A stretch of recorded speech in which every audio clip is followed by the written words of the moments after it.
Welcome to another story made by Oracle 1. The Ghostly Apparitions of the Decaying Church. Chapter 1. Where the walls still pray. The church should not have been standing. That was Mara's first thought as she stepped through the rusted iron gate and onto the weed-choked path leading up to it. The structure loomed against a sky the color of old bruises, clouds hanging low and unmoving, as if pinned in place. Ivy strangled the stone walls, its dark veins creeping through cracks in the masonry.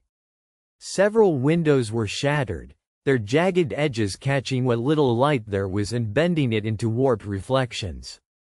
Yet despite decades of abandonment, despite storms, rot, and time itself, the church remained upright, stubbornly defiant. Waiting, Mara adjusted the strap of her camera bag on her shoulder. She had come here for documentation, nothing more. Urban decay photography had become her refuge after everything else fell apart. Empty places didn't ask questions. They didn't demand explanations or sympathy. They simply existed in their slow collapse, honest in a way people rarely were. Still, as she approached the heavy wooden doors, a tightness settled in her chest. The air smelled wrong. Not just of mold and damp stone, but something sweeter beneath it, cloying, faintly floral, like funeral lilies left too long in stagnant water. She placed her hand on the door. Cold seeped instantly into her skin, sharp enough to make her hiss and pull back. The wood was damp, blackened by rot, but the cold felt deeper than that, unnatural, as though the door were drawing warmth from her rather than merely lacking it. "You're imagining things," she muttered. Mara pushed. The door groaned open with a sound like a drawn-out sigh. Inside, the church was dim and cavernous. Rows of pews lay crooked and broken, some overturned as if scattered by a sudden panic long ago. The ceiling arched high above, its wooden beams exposed and sagging, patches of sky visible where the roof had collapsed. Dust motes floated in the air, drifting lazily in thin shafts of gray light. And beneath it all, silence. Not peaceful silence. Not the quiet of an empty building. This was the kind that pressed inward, heavy and expectant. Mara stepped inside, boots crunching softly on debris. Her footsteps echoed, but the sound behaved strangely, lingering longer than it should have, warping slightly as it faded. She paused, listening. The echo did not quite disappear. It softened, stretched, almost like breath. Her grip tightened on the camera. She lifted it and began taking photographs, the familiar routine grounding her. Wide shots of the nave. Close-ups of the altar, where a cracked marble slab bore deep gouges, as though something sharp had been dragged across it repeatedly. Faded murals clung to the walls. Saints with flaking faces, their eyes worn smooth by time until they seemed blind. Or deliberately erased. As Mara moved farther in, the temperature dropped. Her breath fogged faintly, though it was late summer outside. She rubbed her arms, glancing toward the side aisles. That was when she saw the first movement. At the far end of the church, near the collapsed choir loft, something shifted. Mara froze. The shape was indistinct at first, a pale blur against shadow, but as she focused, it sharpened into a figure. Tall and thin, standing unnaturally still. It looked like a person wrapped in gauze or mist, edges fraying as though unfinished. Her heart slammed against her ribs. "Hello?" she called, immediately regretting it. The word echoed, and echoed, and echoed, splintering as it traveled. When it finally died away, the figure was gone. Mara swallowed hard. This is why people don't come here, she told herself. Old buildings play tricks. Light, dust, imagination. Still, she didn't move for several long seconds. When nothing else happened, she forced herself to breathe and continued forward, every nerve on edge. She told herself she'd take a few more photos and leave. That was it. But the deeper she went, the stronger the sensation became, that she was not alone. The side chapel lay to her right, partially caved in.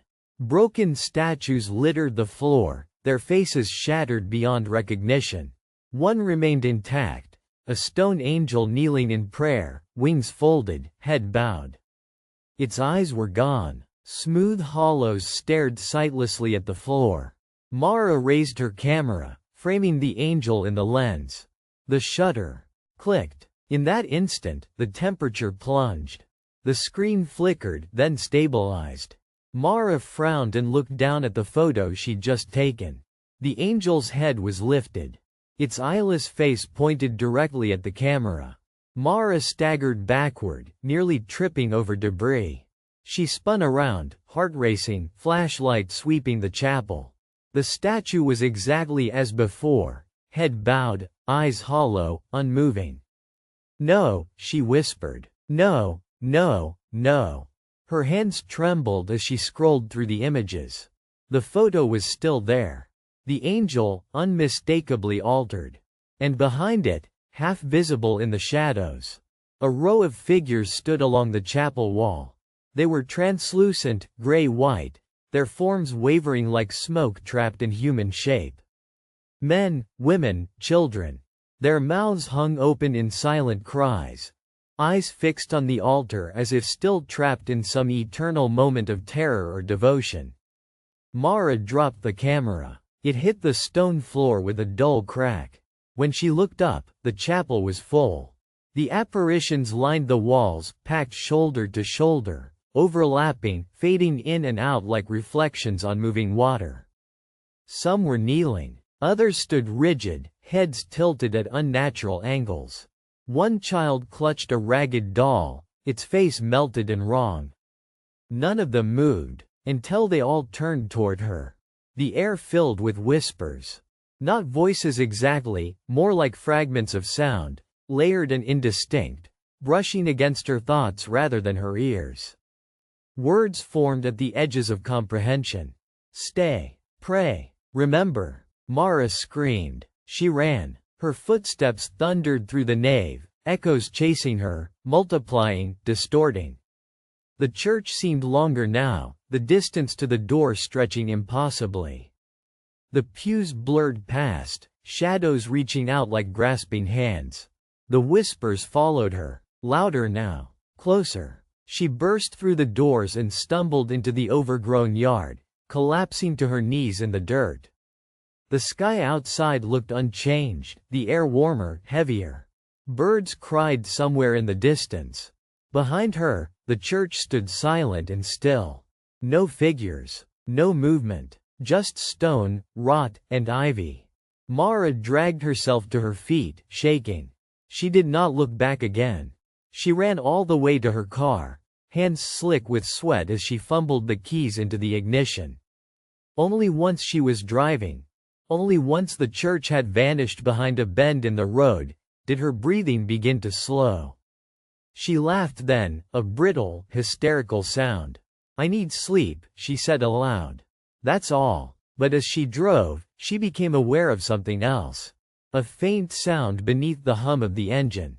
A whisper. And when she glanced in the rearview mirror, she saw pale shapes reflected in the back seat, rows of figures, seated quietly, hands folded, waiting to be acknowledged.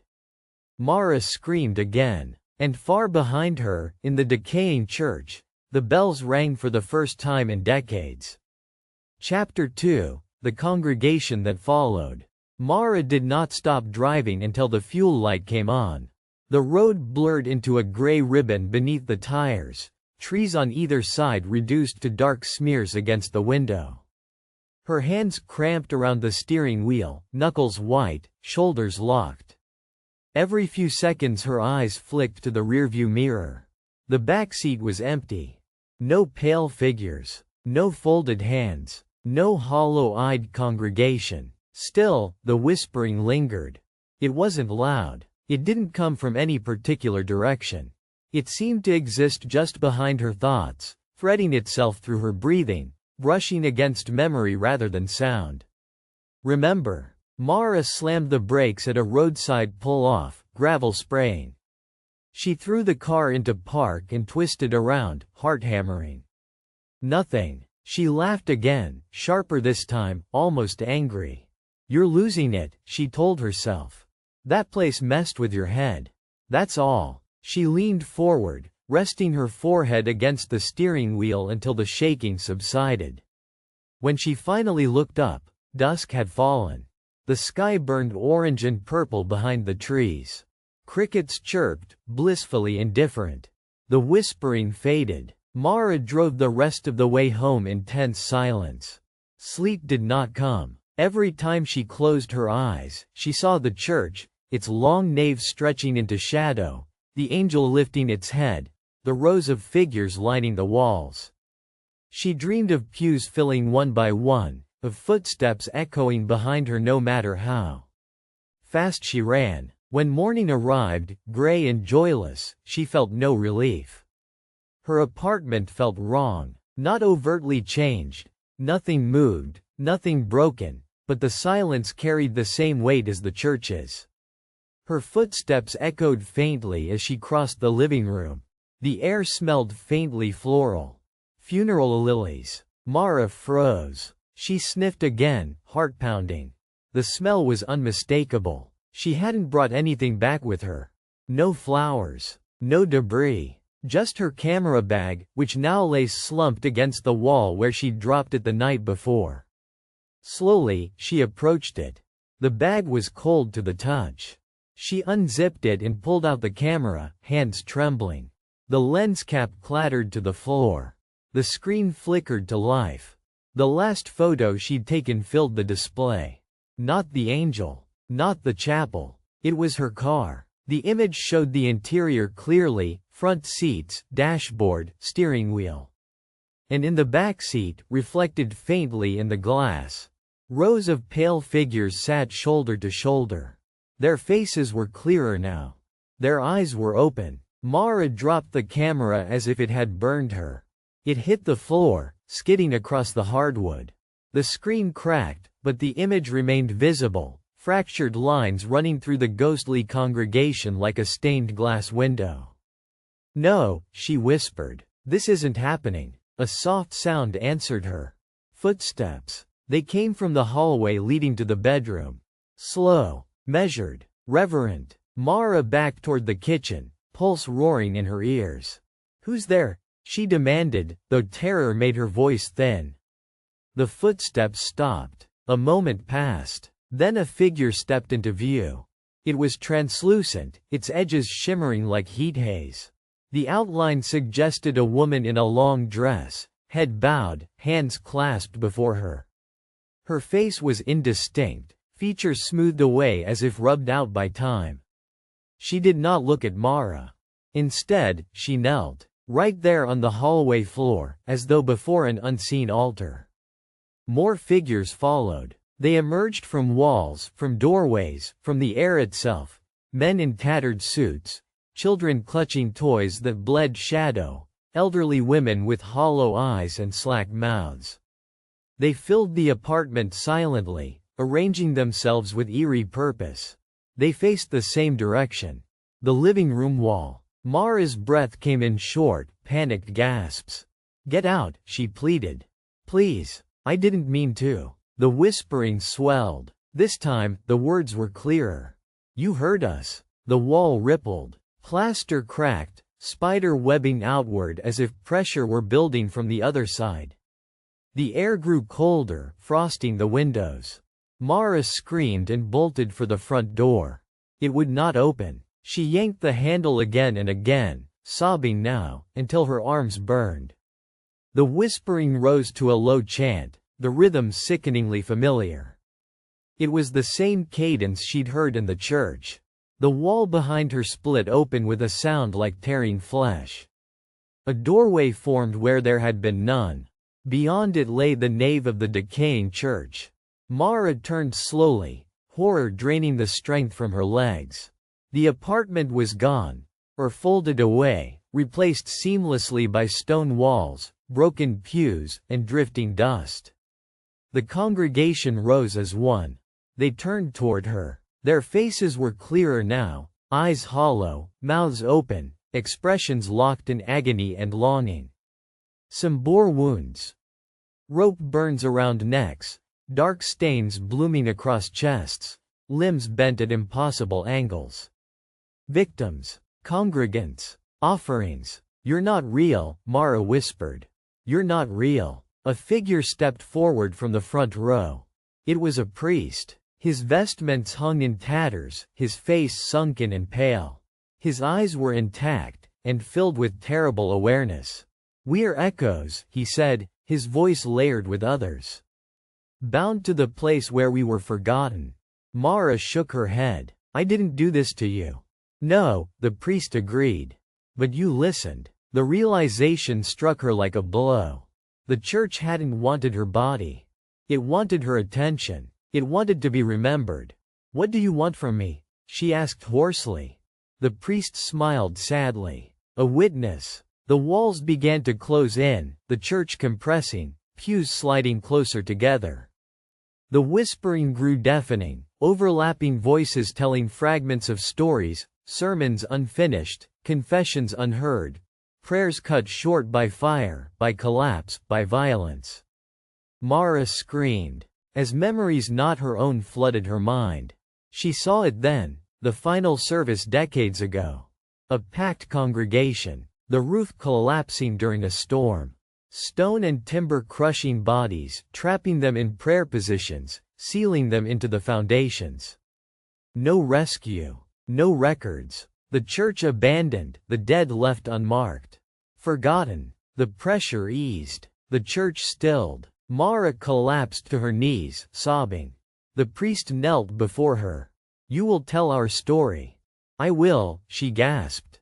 "I swear. I'll tell everyone." The figures began to fade. The church dissolved around her. Mara woke on her apartment floor, alone. Sunlight streamed through the windows. The smell of lilies was gone. Her camera lay beside her, intact. On the screen was a single image. The decaying church. Its doors open. And on the steps stood a woman holding a camera. Her face blurred, her eyes hollow, already fading. Mara stared at the image, dread pooling in her stomach. Because she did not remember taking it. And somewhere, far away, bells began to ring again. Chapter 3. The Ones Who Are Remembered. Mara did not leave her apartment for 3 days. She unplugged her phone, drew the curtains, and stacked furniture against the doors like a barricade that might somehow keep memory itself from slipping through the cracks. Sleep came only in brief, terrified fragments. Each time she drifted off, she dreamed of pews filling behind her, of stone pressing inward, of bells ringing beneath the earth. And always, the whispering. Not constant, never that merciful, but intermittent, surfacing when her guard was down. In the shower, she heard murmured prayers echoing off the tile. In the kitchen, she caught the soft scrape of shoes on stone behind her. Once, while brushing her teeth, she saw a pale hand resting gently on her shoulder in the mirror. When she turned, there was nothing. By the 4th morning, exhaustion hollowed her out. The fear dulled, replaced by something heavier and more dangerous, resignation. They hadn't harmed her. Not yet. They had shown her. Mara sat at her desk, camera in front of her. She stared at the image on the screen. The church doors open, the blurred woman standing on the steps.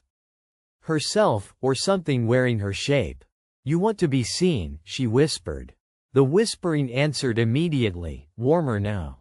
Almost approving. "Yes." Mara swallowed. "If I tell your story, will you leave me alone?"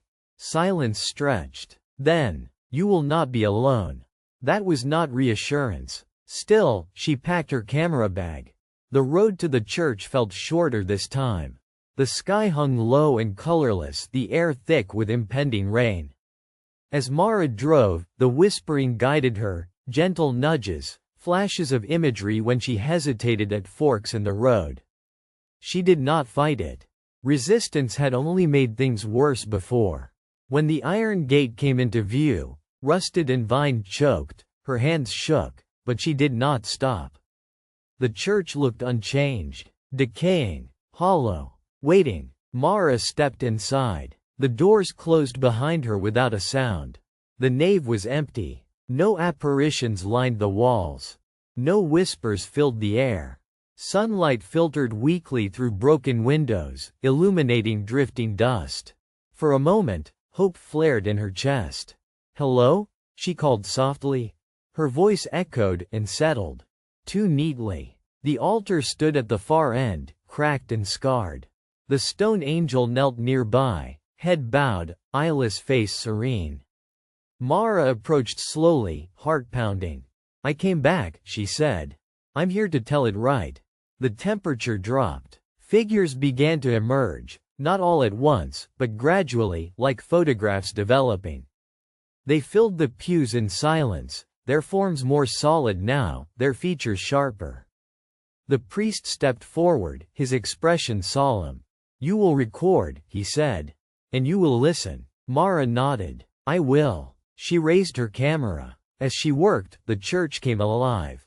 The apparitions moved, not randomly, but deliberately, reenacting moments frozen in time. A woman clasped her hands in prayer, lips moving silently. A man turned, alarm dawning on his face as the ceiling groaned above him. Children cried soundlessly, clutching at parents who could not save them. Mara filmed it all, tears streaming down her face. She felt their fear, their confusion, their agony as stone and timber fell, crushing bodies, sealing them into darkness while prayers went unanswered. Hours passed, or minutes. Time felt meaningless inside the church. At last, the final echo played out. The collapse, the silence afterward, the abandonment. When it was over, the apparition stilled. The priest approached her once more. "You have seen," he said. "Now you will carry us." Mara lowered the camera. "I'll release the footage. I'll make sure people know. Historians, journalists." The priest shook his head gently. "That is not enough." Her stomach dropped. "What do you mean?" He gestured to the pews. "We were not lost because of ignorance. We were lost because remembrance fades.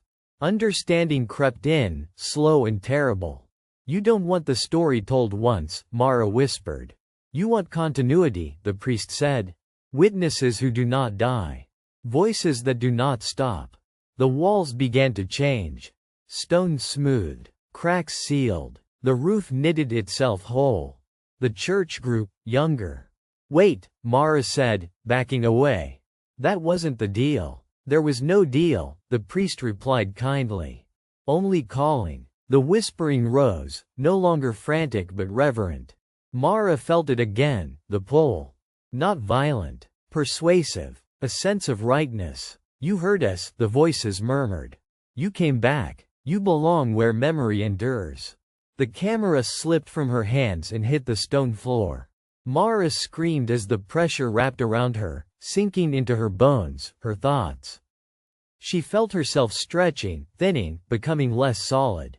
The world dulled, colors draining, edges softening. "No," she sobbed. "Please. I don't want this." The priest knelt before her. None of us did. Her body grew cold. Her heartbeat slowed. And then, stillness. The church stood restored. Weathered, but whole. Weeks later, hikers would stumble upon it by accident, surprised to find it where no record said it should be. They would note the strange sense of peace inside, the way the air hummed faintly, like a held breath. Some would hear whispers. Most would leave quickly. One afternoon, a young photographer stepped through the doors, camera slung over his shoulder. He paused, unsettled by the silence, by the way the pews seemed expectant. At the altar stood a woman. She was pale and indistinct, her edges shimmering. She held a camera to her chest, eyes hollow but gentle. "Hello," she said softly. The photographer hesitated. Is this place abandoned?" The woman smiled. "No," she replied. The bells rang, and the congregation slowly turned to face their newest witness. For more stories, like and subscribe.